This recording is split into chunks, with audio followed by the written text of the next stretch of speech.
Burns is about, it's a web series about a woman who I am fascinated by. She's someone you don't see very often, I think, just out and about. She's a very unfiltered and cranky person, sort of like if all of us just like did exactly what we wanted to do all the time without like being nice ever, that would be like her. And she lives in Silver Lake, which is, I mean, it's where I live, so like it was easy to shoot there. But it's also just like a community where people are allowed to kind of like be who they are. Like no one, you know, hipsters, whatever. It's sort of like an area where that's like accepted to kind of, you know, just be you. So she kind of just tromps around the town, making havoc, and it was just a lot. It's honestly for me, it was just like a lot of fun to make, to write it, to just sort of have this unhinged person just going around and getting revenge on people because she felt slighted by them, or it just like, it was a fun character to explore. And that's really how it started. I was, you know, actors have to grind. And I, in the newest like development to try to like make an income and be an actress, I was trying to work overnights at a hotel for a short period of time. And I don't know if you know anything about sleep deprivation, but it does things to people. And it put me in a very weird mindset to be waking up at 3 p.m. to walk my dog, and just like everyone's like, I've had the most wonderful day. I went to yoga and drank juice and like whatever. So I was sort of in this headspace of negativity. And that's sort of when like Burns kind of came to me. So I guess in a way it was a blessing to have all that sleep deprivation. But so that's how it started, is I had this kind of funny idea that ends up becoming what episode 3 basically is now.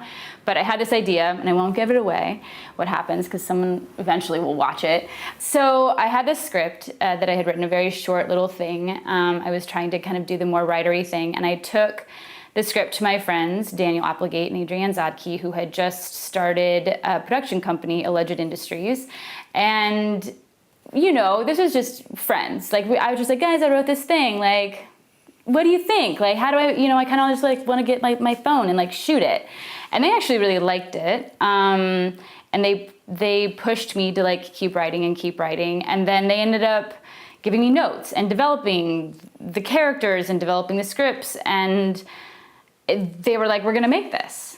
And I felt like I had just won the lottery. I was like, here, I just wrote this thing, and I have these amazing friends who also are extremely professional, know the industry. And so I honestly just felt like a little fairy godmother had been like, and then your wish is granted. And it was honestly a little bit like, oh my gosh, so now like we're really gonna do this. Okay, like I better figure all these things out. So over the course of, I mean, over a year, you know, we wrote 10 episodes. I mean, we wrote, like, I was like the person, and they were like notes and developing and all of that. So we wrote it kind of together, this whole 10 season arc, and then pared it down to like, okay, but actually, how do you shoot this? Because, you know, everything costs money, and budgeting and all of that, which honestly, like, I was very fortunate to let the professionals deal with that end of it. I got to be very creative in that way, and I was very fortunate because Adrienne was always like, you just write whatever you want. Like, I don't care how crazy it is. I will figure out like how to pare it down. I will figure out how to make it work. So that was really great because I knew we were going to shoot this on a budget, but she never limited me to, well, we would only be able to spend like, you know, this much. So like, that's just unreasonable. She was like, no, I'll figure out how we make it work. And so, yeah, over the course of a year, we wrote it and then put dates in a calendar and just started the wheels turning. We shot like the first 3 episodes and then kind of had some time to regroup and analyze what was working and what wasn't working. And then we shot the other 3 episodes like 6 months later. And for me, it's incredible how much I learned just going through that original first 3, having some time to like regroup and watch and then come back for the second 3.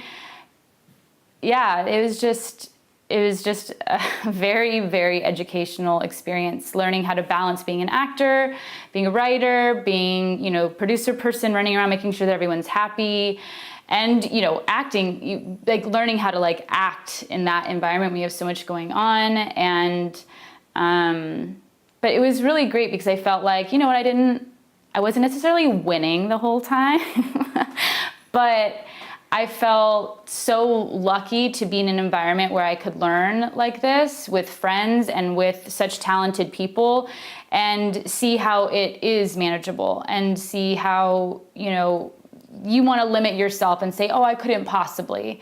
I just recently, and I know I'm so late to the train on this, but like I just recently started watching Girls, and I wish that I had watched it so much sooner, because it blew my mind when I saw that Lena Dunham had written, directed, and starred in it. And I know she had Judd Apatow's help, so like good for her. But I'm just saying, I was floored. I was like, oh, I could never do that. And here, you know, this woman is doing that. And here I got an opportunity to see that I could do that. You know, I could juggle all these hats, or whatever you want to call them. And I don't know, it was inspiring. It made me like excited to, you know, it's hard work, but it made me excited to see that, you know, that like we can do it.